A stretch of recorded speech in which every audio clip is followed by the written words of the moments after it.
여러분, 우리는 이 말씀을 통해서 깨닫게 되는 놀라운 복음의 신비가 있습니다.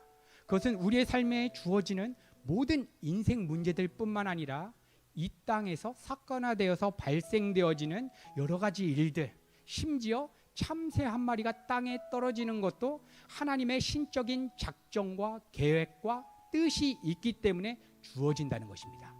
그래서 우리가 예배 때마다 수없이 기도하는 주기도문에서 우리 주님께서 뭐라고 가르쳐 주셨습니까? 뜻이 하늘에서 이루어진 것처럼 이 땅에서도 이루어지게 해주세요. 왜냐? 여기 계신 성도님들을 향한 모든 인생을 향한 계획과 뜻은 이미 영원전에서 하나님께서 갖고 계시기 때문입니다. 그래서 우리는 그렇게 기도하는 것입니다. 예를 들어서 재정의 문제가 왔다. 하나님, 이 재정 문제 해결해 주세요. 이것이 아니라 하나님, 내 인생에 재정 문제가 주어졌는데 이 재정 문제를 향한 하나님의 뜻이 있으실 텐데 그 뜻이 내 삶 가운데 펼쳐지기를 소망합니다. 이렇게 기도하라는 것입니다. 왜냐하면 영원 전에 우리 인생을 향한 모든 계획과 뜻이 하나님께서 가지고 계시기 때문입니다. 이것이 하나님의 속성 중에 전지전능하심입니다. 전지전능하심. 전지, 모든 것에 대해서 다 알고 계신다. 전능, 모든 것을 다 하실 수 있는 능력이 계시다. 여러분, 이 전지전능하신 하나님이 우리가 믿는 하나님이십니다.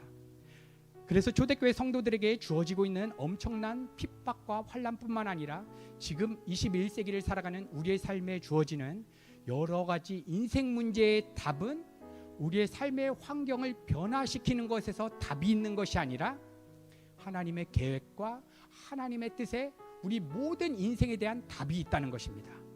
그래서 사도 바울은 복음을 전하다가, 예수님을 전하다가 죽기 직전까지 3번이나 두들겨 맞고 감옥이라고 하는 그러한 현실이 주어졌을 때 그가 발견한 하나님의 뜻이 있었습니다.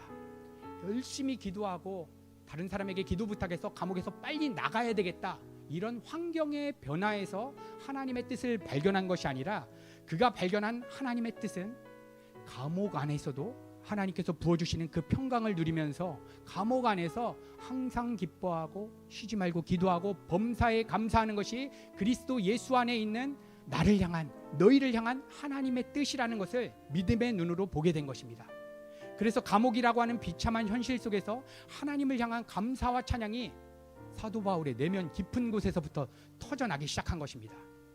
그런데 정말 놀라운 비밀은 하나님께서 감옥 안에 쇠고랑 차고 있는 사도 바울의 손을 붙잡으시고 그의 전 인격을 붙잡으셔서 성령의 감동 가운데 신약 성경에 수많은 성경을 적게 하셨습니다. 그리고 2000년이 지난 우리에게까지 이 성경 말씀이 전해져서 우리가 그 말씀을 읽고 묵상하며 예수 그리스도를 만나게 되었고 수많은 사람들이 하나님의 자녀로 거듭나는 일이 발생하게 된 것입니다. 여러분, 이것은 감옥이라고 하는 비참한 현실 속에서 자신의 인생에 대한 답을 환경의 변화에서 찾은 것이 아니라 오직 하나님의 계획과 뜻에서 찾았던 단 한 사람을 통해서 펼쳐진 하나님의 대역사였습니다. 여러분, 그래서 사도 바울이 이것을 깨닫자 감옥 안에서 두들겨 맞고 이제 죽기를 기다리는 그 순간, 여러분, 그 강력한 로마 제국도, 도미티안 황제도, 이 세상 공중권세 잡은 사탄 마귀도 사도 바울을 막을 수 없었던 단 한 가지가 있었습니다. 그것이 무엇입니까?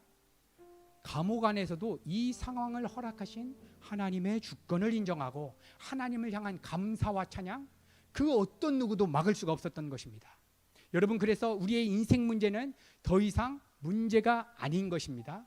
재정의 문제가 문제가 아니고, 사업의 문제가 문제가 아니고, 건강의 문제가 문제가 아니고, 입시의 문제가 문제가 아닌 것입니다. 지금까지 내가 그토록 변화시키고 싶었고 피해가고 싶었던 그 인생 문제가 감사의 제목으로 바뀌는 놀라운 신비, 여러분, 이 예배 가운데 그러한 은혜가 우리 성도님들 가운데 있기를 간절히 소망합니다.